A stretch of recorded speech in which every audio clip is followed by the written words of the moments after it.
Hi guys! Magandang araw po sa inyo lahat dyan. So, ayun na po ang ating natapos sa paggawa ng ating macaroni spaghetti. Sinalang na po natin sa oven. Ayan po guys, luto na po yan. Pwede na po yan hain ngayon. So, ayan po.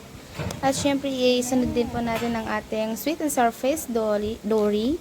So, ayan po guys, na-slice natin yan ng maliliit.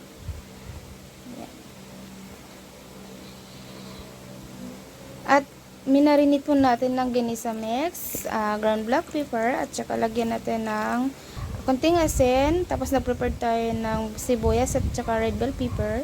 So, ayan po guys, nilagyan natin ng cornstarch. So, nilagyan po natin yun ng konting chili flakes.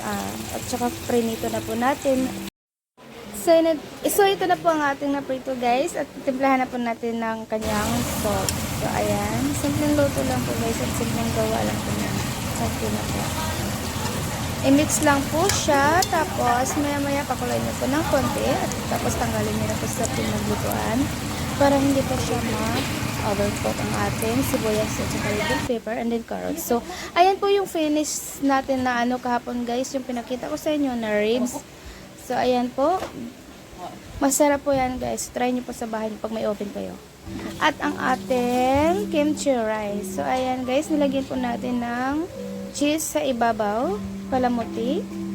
At ayan na po ang ating mga handaan. So, ready to serve na po. At nakaano na po yan. Kakain na lang po ako lang. So, thank you for always watching my short videos guys. God bless you po sa inyo lahat. So, ayan po guys.